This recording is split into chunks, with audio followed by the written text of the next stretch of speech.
দেখো, তোমাদের মাধ্যমিক পরীক্ষা কালকে কিন্তু ইংলিশ।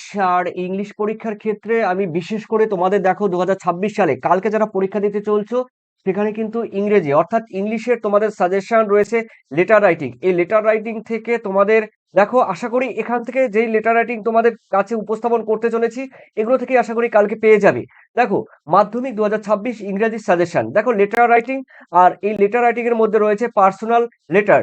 এই পার্সোনাল লেটারের মধ্যে তোমাদের দেখো রয়েছে বিশেষ করে নাম্বার ওয়ান রয়েছে letter, write a letter about how you celebrate a, দেখো রয়েছে programme observation day in your school.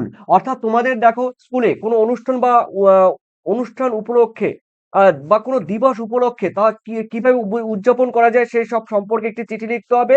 এরপরে রয়েছে দেখো তোমাদের second question, write a letter to your friend advising your friend to visit the public library daily।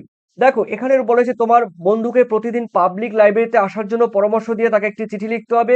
এরপরে রয়েছে দেখো, write a letter to your friend advising দেখো him to read an English newspaper. অর্থাৎ তোমার বন্ধুকে একটি ইংরেজি সংবাদপত্র পড়ার পরামর্শ দিয়ে তাকে একটা চিঠি লিখতে হবে।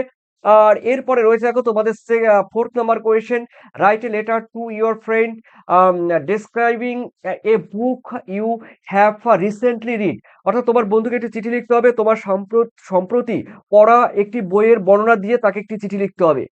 এরপরে রয়েছে দেখো তোমাদের, right a letter to your friend advising him not to use mobile phone maximum time of a day.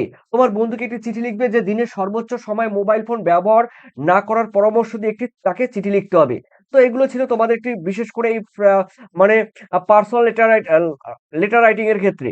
ওকে, তো অবশ্যই এরপরে তোমাদের যদি গুরুত্বপূর্ণ কিছু থাকে অবশ্যই তোমরা কমেন্ট সেকশনে কমেন্ট করে জানাবে। আর নতুন হয়ে থাকলে অবশ্যই সাবস্ক্রাইব করবে, কারণ অন্যান্য সাবজেক্টের জন্য যে সাজেশন সেগুলো কিন্তু তোমাদের সামনে আমি উপস্থাপন করব। ধন্যবাদ তোমাদের সবাইকে, থ্যাংক ইউ।